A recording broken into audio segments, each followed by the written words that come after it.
नमस्कार, आप देख रहे हैं सी न्यूज भारत और मैं हूं आपके साथ ज्योति अरोरा। वक्त हो गया है न्यूज बुलेटिन का, तो आइए नजर डालते हैं इस वक्त की बड़ी खबरों पे। आजमगढ़ के देवगांव बाजार में बिना मौसम बरसात होने से सड़कों पर जलभराव हो गया है, जहां सड़कों पर पहले से ही बड़े बड़े गड्ढे हैं। इससे यहां की जनता को काफी दिक्कतों का सामना भी करना पड़ता है। ऐसी सड़कों को अगर गड्ढा मुक्त नहीं किया गया तो कोई भी बड़ा हादसा हो सकता है। आजमगढ़ से कैमरा पर्सन अजय के साथ मोहम्मद सादिक की रिपोर्ट। भिंड जिले में पुलिस ने मुखबिर की सूचना पर तथाकथित फर्जी जज पकड़ा है, जहां मामला भिंड का है। बता दें, पुलिस ने फर्जी जज को पकड़ा जिसका नाम दीपक भदौरिया है, जो कि कन्नौज उत्तर प्रदेश का निवासी है। मुखबिर की सूचना पर भिंड पुलिस ने आरोपी को गिरफ्तार किया है। बता दें, न्यायाधीश दीपक सोलंकी के स्थान पर घर वालों को अपना चयन होना बता दिया। 1 साल से माता पिता और पत्नी बच्चों को गुमराह कर रहा था। भिंड में किराए के मकान पर फर्जी जज रहता था। कार पर, घर के बाहर नेम प्लेट पर और विजिटिंग कार्ड पर भी अपने आप को जज लिख रखा था। मैंने सर 2019 में अप्लाई किया था। उसके बाद फ्री जब दिया था तो उसमें वो हो गया था डिस्क्वालीफाई हो गया। तब से फिर मतलब उधर नहीं हो पाए तो इधर नहीं सोच लिया कि ऐसे जज बन जाए। नहीं, मैं घर पे बता दिया था।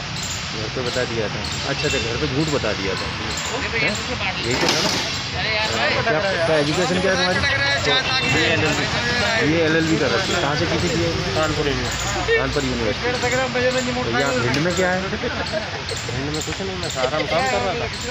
नहीं, भिंड में जो स्वतंत्र नगर में जो रहते हो तो मतलब क्या यहाँ घर क्या है, मतलब यहाँ भिंड से क्या संबंध है? कल सूचना मिली थी कि भिंड जिले में एक जज पदस्थ हैं, लेकिन वो जज के में नहीं है, पोस्ट नहीं है उनकी, और ना ही उनका जिसमें नाम है जजों की जो सूची होती है। इस आधार पर सूचना को तस्दीक करने हैं तो टीम भेजी गई, टीम को जिसमें शिव प्रताप जो लीड कर रहे थे, CSP सत्यवादी से पूरा काम किया गया और उसमें पाया गया कि इनका कहीं से कहीं तक सिलेक्शन लिस्ट पे भी नाम नहीं है, प्रशिक्षण के दौर पे भी नाम नहीं है। बात पूछताछ से उन्होंने एक्सेप्ट भी किया कि हाँ, उनका सिलेक्शन नहीं हुआ है, क्योंकि मुखबिर की सूचना थी। भिंड से सी न्यूज संवाददाता विनोद शर्मा की रिपोर्ट। डबरा ग्वालियर से कार लेकर भागे बदमाशों से भिंड मेहगांव पुलिस की मुठभेड़ में 2 बदमाश घायल हो गए हैं। बता दें, ग्वालियर पुलिस से बचकर भिंड की ओर बदमाश भाग रहे थे, तभी मेहगांव थाने के बहुआ में मुठभेड़ हुई। बदमाशों ने पुलिस पर फायरिंग की, जहां पुलिस ने भी जवाबी फायरिंग की, जिसमें दोनों बदमाशों के पैरों में गोली लग गई। दोनों घायल बदमाशों से पुलिस ने पिस्टल बरामद किया है। वहीं दोनों बदमाश पर 10-10 हजार रुपए का पूर्व से ही नाम घोषित था। घायल बदमाशों को उपचार के लिए ग्वालियर के जया आरोग्य अस्पताल में भर्ती कराया गया है। उक्त सूचना पर से थाना मेहगांव की पुलिस घेराबंदी करने के लिए रवाना हुई थी। जैसे ही बगुआ के पहले पहुंची तो एक SUV गाड़ी दिखी, चूँकि डायल 100 की गाड़ी थी अपनी, उसमें बत्ती जल रही थी, तो बदमाश निश्चित समझ गया कि ये पुलिस है। तत्काल बदमाश ने एक्शन किया और जो पीछे पुलिस वाली गाड़ी लगी थी और बदमाश ने तत्काल फायरिंग कर शुरू कर दिया। जैसी फायरिंग शुरू की तो बच्चा पुलिस ने वो अपने आत्मसात उसके टायरों में गोली मारी। जब टायरों में गोली लगी तो अनंत हो गई गाड़ी।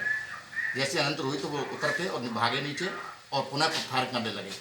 पुलिस ने आत्मसमर्पण के लिए ललकारा कि आत्मसमर्पण कर दो, तो वो नहीं माने तथा फायरिंग करने लगे। तब पुलिस ने भी आत्मरक्षात फायर किए। जब फायर आना बंद हो गया, बदमाशों की चिल्लाने की आवाज़ आई, तब धीरे धीरे क्रॉलिंग करते हुए बदमाशों के पास पहुँचे। 2 बदमाश पकड़े गए। उन दोनों बदमाशों के पास एक पिस्टल 332 बोर की तथा एक जिंदा राउंड। भिंड से सी न्यूज संवाददाता विनोद शर्मा की रिपोर्ट। बुलंदशहर में इलेक्ट्रॉनिक पार्ट्स की फैक्ट्री में चोरी हुई है, जहां वारदात में चोरों ने चौकीदार की हत्या कर दी। चौकीदार के सर पर गंभीर चोट लगने से उसकी हत्या हुई है और किसी धारदार हथियार से चोरों ने चौकीदार पर वार किया है। जहां सूचना पर पहुंची पुलिस ने मामले को संज्ञान में लिया। वहीं थाना कोतवाली नगर के मोहन कुटी का पूरा मामला है। नाम पाली गौतम है। इनके जो मृतक है इनका क्या नाम है? ये दीवान जी नाम है, तो हमारे गांव के साधारण व्यक्ति हैं। हाँ, यहाँ क्या करते थे? यहाँ चौकीदारी करते हैं। क्या हुआ है? ये पता ना क्या हुआ, ये तो फैक्ट्री में कोई लूटपाट करने आया होगा। ये तो हमें सूचना मिली, हम यहाँ आए, हमने देखा, फिर इनके गार्जियनों को बताया हमने। चोट के निशान कहाँ है? ये सर पे बता रहे हैं, मैंने तो देखा नहीं है, मैं तभी आया हूँ। अच्छा, कोई इनकी कोई पुरानी रंजिश वगैरह? ना, कोई रंजिश नहीं, तो बहुत साधारण व्यक्ति हैं, बहुत सज्जन आदमी। कितने समय से यहाँ पे काम कर रहे हैं? ये लगभग 2 महीने से। कहाँ के रहने वाले थे? ये गाँव व्यासपुर पड़ता है, कोतवाली देहात। मेरा नाम मोहम्मद आकिल है। अच्छा मोहम्मद अगिल जी, ये बताइए क्या पूरा मामला था? सर पूरा मामला ये था, मैं सुबह आया यहाँ पे फैक्ट्री अपनी देखने के लिए। सुबह आके देखा तो मैंने ताला बाहर, मैंने गेट खोला, अंदर आके देखा तो मेरे सारे फैक्ट्री के अंदर ताले टूटे हुए थे। और जब मैंने जो है चौकीदार है वो चरपाई पे सोया हुआ था, मैंने देखा क्या प्रॉब्लम है, देखा तो सारे तारे टूटे हुए और सामान सारा इधर उधर हो रहा था। मैंने तुरंत जाके पुलिस को इन्फॉर्म करा, पुलिस ला के फिर मैंने पुलिस को बताया और पुलिस ने देखा आके तो ये मरा हुआ था हमारा चौकीदार।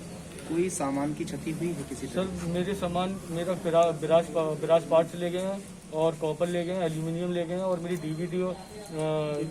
DVR और LED ये सब ले गए हैं भैया। टोटल कितना नुकसान हुआ? सर मेरा नुकसान 50,000 रुपये समथिंग और LED समेत लगा के 70,000 रुपये नुकसान है LED से लगा के। कभी पहले भी ये वारदात आपके पहले भी सर 1-2 बार हो चुकी है सर, मैंने पुलिस को इन्फॉर्म कर दिया था पहले भी सर। परिवान है और ये गैसपुर के रहने वाले हैं। ये कितने सालों से आपके यहाँ? ये 1 महीने से मेरे यहाँ है और उससे पहले कोई और चौकीदार था, वो चला गया, अब ये नया रखा था मैंने। बुलंदशहर से सी न्यूज संवाददाता रविंद्र की रिपोर्ट। यातायात पुलिस के लगातार यातायात के नियमों को समझाने के बावजूद भी नहीं रुक रहा है हादसों का कहर। बताते चले आज सुबह गांव भागनगर में 70 वर्षीय बुजुर्ग व्यक्ति अजीराम अपने घर से बाहर सड़क के किनारे पेशाब करने निकले थे कि अचानक आयसर कंटेनर तेज रफ्तार से आ रहा था। रफ्तार तेज होने के कारण उनका संतुलन बिगड़ गया और सड़क किनारे खड़े 70 वर्षीय बुजुर्ग को रौंद दिया। क्या नाम भैया आपको? सेवाराम। सेवाराम भैया, आज ये आपके भागनगर गांव में एक एक्सीडेंट हुआ है, तो क्या कारण था बताएंगे? ये हमारे बाबा सड़क किनारे पेशाब कर रहे थे तो एक टैंकर 14 फुटा गाड़ी बहुत तेज गति से आ रही थी, उसने टक्कर मार दी हमारे बाबा को। तो क्या उसके ब्रेक फेल हो गए थे? हाँ, वो अनियंत्रण होकर के उसने टक्कर मार दी। तो ये इनकी मौके पर ही मौत हो गई थी, क्या उपचार के लिए भेजा था अस्पताल में? उपचार के लिए अस्पताल में भेजा गया, फिर अस्पताल में ही मौत हो गई। तो क्या बेकाबू कैंटर जब आ रहा था तो शायद ये अकेले ही थे वहाँ पर कि और भी कोई था? ये अकेले ही थे। अकेले ही थे? हाँ। क्या नाम भैया आपका? मेरा नाम केदारी सिंह है। तो ये आज भागनगर गांव में एक एक्सीडेंट हुआ, वो कौन थे आपके? हमारे पिताजी हैं। तो क्या ये सड़क किनारे क्या कर रहे थे और किस तरह से इनका पेशाब कर रहे थे और गाड़ी बहुत स्पीड पे आ रही, नियंत्रण में घर के सामने मारे, नाली में जाके नहीं गाड़ी रुकी है रोड से नीचे। तो क्या गाड़ी इतनी बेकाबू रफ्तार से चल रही थी कि उन्होंने सड़क छोड़ नीचे बिल्कुल घर में आकर इनको टक्कर मारी? हाँ, घर में जाके मारे, मतलब नाली में रोड के नीचे उतर के नहीं है, नाली में घर के सामने बिल्कुल। तो मौके पर ही मौत हो गई? हाँ, मौके पर मौत नहीं है, रास्ता में आग नहीं है, अस्पताल में दम थोड़ा है। संभल से सी न्यूज संवाददाता सोनू वाशने की रिपोर्ट। फिलहाल के बुलेटिन में बस इतना ही। देश दुनिया की तमाम बड़ी खबरों के लिए आप देखते रहिए सी न्यूज भारत।